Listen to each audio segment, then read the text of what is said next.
Kalau istighfar merasa ingin membebaskan dari dosa, berarti merasa punya dosa. Diingat-ingat dosanya sambil istighfar. Sehingga kalimat itu tidak hanya keluar di lisan secara formalitas, tapi masuk ke hati untuk mengoreksi diri. Ingat dosa mata apa? Salah lihat, melotot sembarangan pada pasangan hidup, melotot pada orang tua, lisan berkata yang tidak benar pada orang tua, pada tetangga, dan istighfar. Istighfari mata. Sampai ketika mata itu diistighfari, mata itu tak sanggup melihat yang buruk-buruk lagi. Istighfari lisan, sampai dengan diistighfari lisan itu, lisan tak sanggup berkata yang kotor lagi. Artinya diterima tuh istighfarnya. Ada istighfar dalam beraktivitas, pekerjaan. Mungkin bersaing yang tidak sehat. Bahkan bersaingnya sehat, cuma dapat ujian dari Allah. Tender kalah lagi, padahal Anda yang jujur, dirampas orang. Anda yang dizolimi. Tapi Anda nggak sabar sampai menyimpulkan, ya Allah kenapa harus saya? Ya Allah kapan berakhir? Ya Allah kenapa saya pengen hijrah tapi ujiannya begini ya Allah? Ya Allah kenapa saya pengen berubah tapi ditimpa musibah terus-terusan? Bukan cuma Anda, Cepi. Lihat Nabi Yunus. Ya. Nabi Yunus dakwah sana sini, Nabi Rasul, dizalimi, dijaili, disingkirkan, disungkurkan, dilempar ke laut, ditelanikan paus.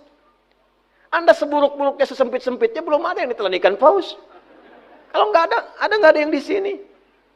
Sampai masuk ke perut ikan paus. Saya tanya pada Anda, kalau masuk ke perut ikan paus, pengap tidak? Pernah. Pengap, gelap, sulit. Ya, tapi apa yang dikerjakan? Nabi Yunus pun pernah dengan kemanusiaannya mengatakan, kapan saya ditolong Allah? Ya. Diabadikan dalam Al-Quran. Surah ke-21 itu. Ayat 87 sampai 88 itu. وَذَنُّونِ إِذْ ذَهَبَ مُغَاضِبًا فَظَنَّ أَن لَّن نَّقْدِرَ عَلَيْهِ.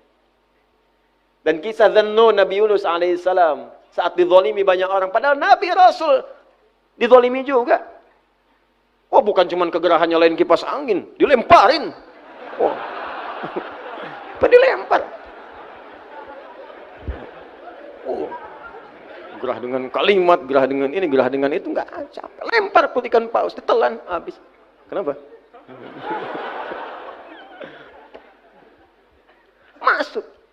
Dan menduga dengan kemanusiaannya, menduga. Ya Allah, apa Allah nggak tolong saya? Jadi kalau Anda ada kalimat seperti itu, bukan cuma Anda, yang dulu sudah ada. Tapi ternyata itu nggak tepat. Maka dengan sifat maksumnya pada kenabiannya, diturunkanlah bimbingan dengan kerasulannya, zikir, sadar, enggak tepat kemanusiaan saya ini. Ditutupi dengan isyarat wahyu. Maka berdoa di situ. Apa doanya? Wa nada fi dhulumati alla ilaha illa subhanaka inni kuntu minam. Itu. Jadi kadang-kadang ujian itu bisa meningkatkan pahala, bisa mendekatkan ke surga, bisa menjerumuskan ke neraka. Kalau salah menyikapi. Kan rumusnya jelas, la yukallifullahu nafsan illa, nggak akan mungkin Allah menguji di luar batas kemampuan. Jadi kalau ibu sedang diuji, ibu mampu. Saya tidak. Di ujian ditetapkan pada ibu, karena saya nggak mampu. Mustahil diuji Bapak kalau Anda nggak mampu. Anda itu mampu. Allah menganggap Anda mampu. Kenapa Anda menilai diri sendiri nggak mampu?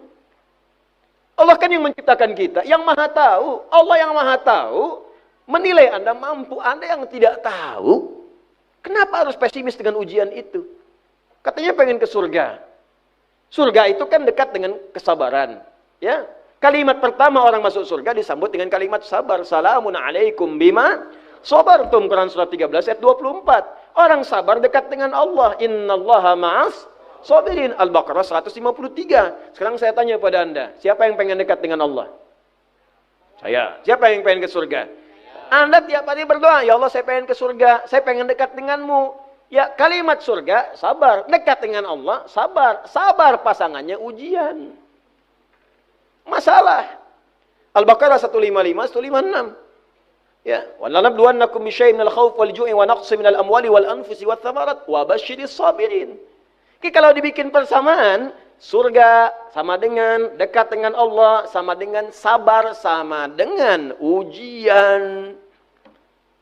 1 tambah 2 sama dengan 3. 2 tambah 1 sama dengan 3. Jadi untuk mendapatkan 3 itu 1 tambah 2. Kalau ingin mendapatkan surga, A sama dengan B sama dengan C.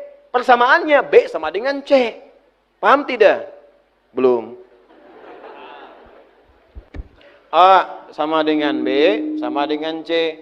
Maka diturunkan rumusnya di matematika. Kalau begini berarti formulanya B sama dengan C.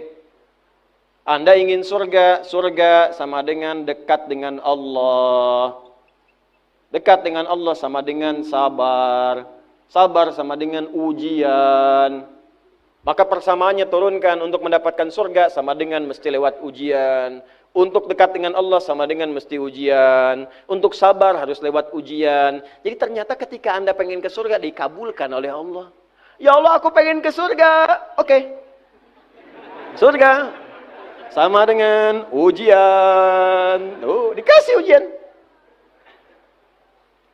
Mau ke masjid? Wah, tampil bagus, pakai Ferrari. Masya Allah. Baju paling bagus, sepatu bagus, sholat. Baju tahiyatul masjid, keluar pulang, hilang. Nah, surga.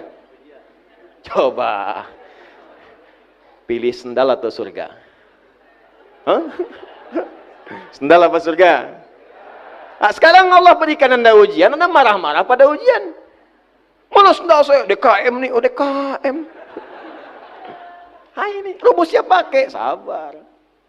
Sabar bukan diam, sabar mempelajari. Jadi banyak orang nggak lulus ujian itu bukan karena nggak mampu, karena nggak belajar.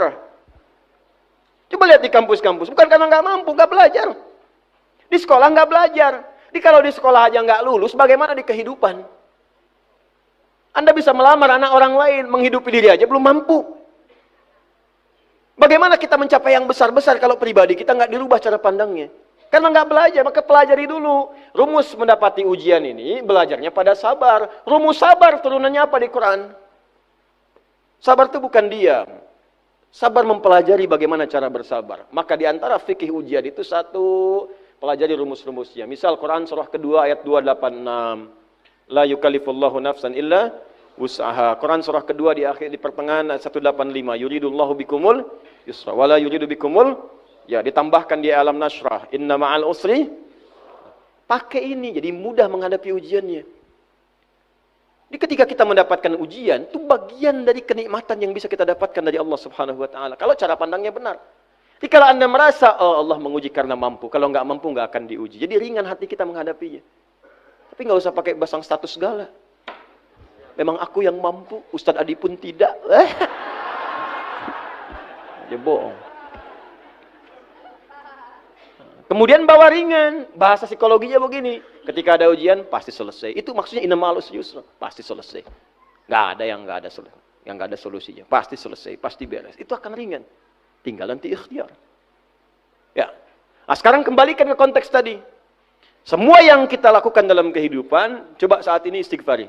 Istighfari. Tapi sampai diingat-ingat. Dosanya apa? Mudah-mudahan semua lulus nih. Ya, insya Allah. Makanya dimulai dari sekarang. Begitu keluar dari sini bikin kurikulum selama sebulan ini coba koreksi diri, istighfari.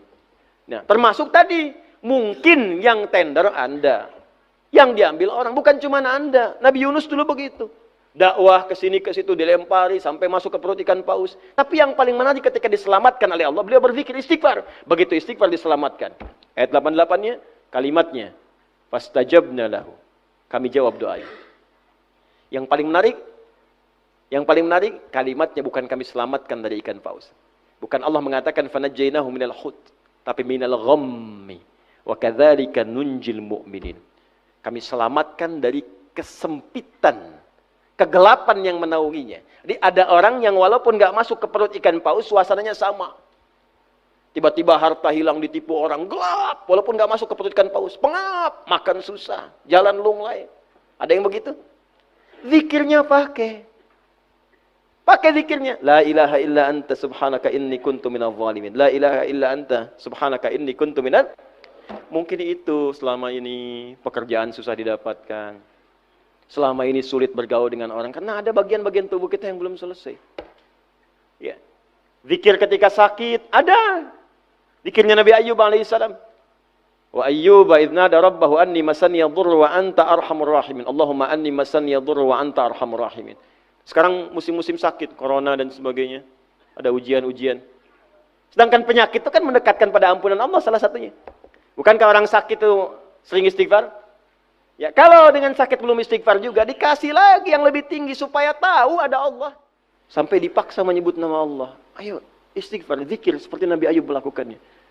Itu bulan-bulan ini perbaiki diri, cek-cek lagi hubungan dengan sekitaran. Ya, saya pun tidak malu untuk mengatakan saya minta maaf. Selama ini saya pasti banyak salah kepada semuanya. Dan kalau ada janji-janji atau apa yang belum saya tepati, tolong disampaikan. Saya berusaha untuk menyelesaikan saat-saat ini.